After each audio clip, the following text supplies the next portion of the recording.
Assalamualaikum warahmatullahi wabarakatuh. Perkenalkan, nama saya Lodi Pratama Wijaya. Saya dari kelas 12 IPS 3. Baiklah, saya akan menjelaskan tentang GATT dan WTO. Latar belakang GATT berdiri pada tahun 1947, dibentuk untuk menerapkan prinsip-prinsip umum liberalisasi perdagangan berdasarkan traktat atau perjanjian multilateral untuk mengurusi perjanjian umum tentang tarif dan perdagangan di Jenewa, Swiss. Tujuan GATT, tujuan pokok. Pertama, meningkatkan taraf hidup umat manusia, meningkatkan kesempatan kerja, meningkatkan produksi dan tukar menukar barang, meningkatkan pemanfaatan kekayaan alam dunia. Fungsi GATT. Yang pertama, memberikan suatu perangkat ketentuan perdagangan mengatur transaksi perdagangan yang dilakukan oleh negara-negara anggota GATT.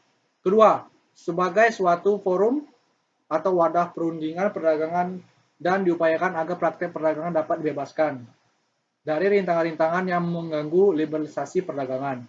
Ketiga, GATT mengupayakan agar aturan atau praktek perdagangan demikian itu menjadi jelas, baik melalui pembukaan pasar nasional atau melalui penegakan dan juga penyebarluasan pemberlakuan peraturannya.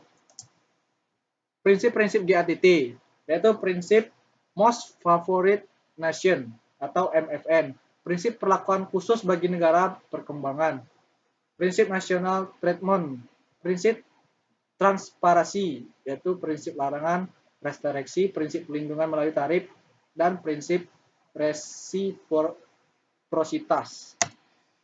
Bentuk-bentuk keuntungan atau benefits berupa pengurangan tarif dan favor mengizinkan ekspor barang tertentu yang semula dilarang.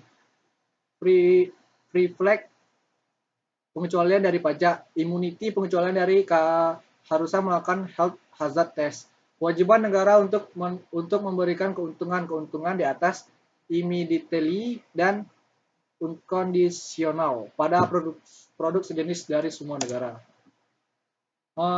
Lanjut ke WOT atau World Trade Organization.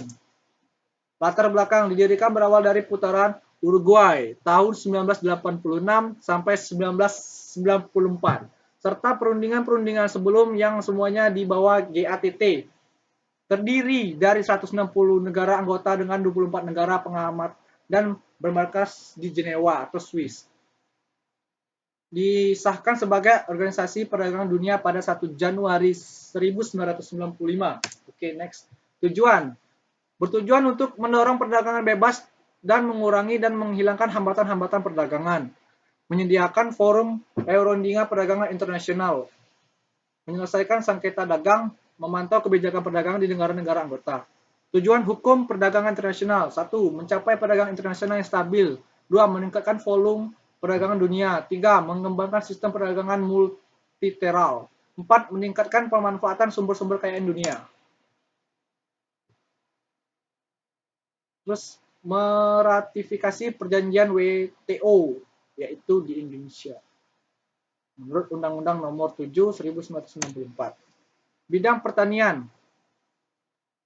Liberalisasi pertanian, isu-isu konkret WTO yang menjadi perjuangan Indonesia. Adanya penghapusan subsidi domestik, penghapusan subsidi ekspor, peningkatan akses pasar melalui penurunan tarif. Faktor lain, masalah ketahanan pangan, food security. 2.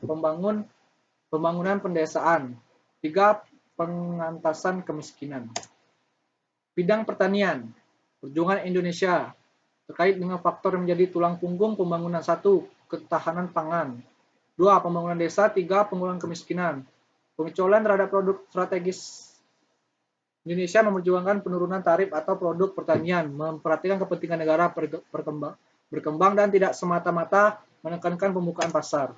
Bidang peraturan rules. Indonesia menginginkan berbagai persetujuan tersebut diperbaiki dengan mempertimbangkan kepentingan negara berkembang dalam rangka akses pasar dan perlindungan domestik.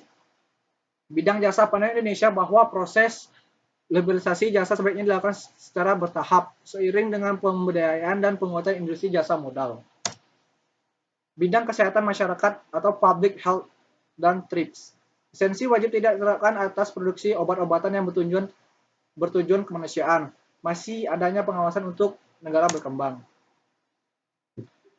Bidang investasi, Indonesia berpendapat bahwa mengembangkan industri dan pertumbuhan sektor real harus didorong oleh pertumbuhan investasi yang signifikan.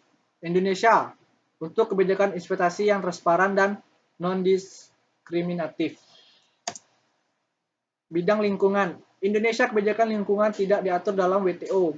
Masyarakat mensyaratkan standar yang tinggi terhadap akses pasar produk negara berkembang atau WTO.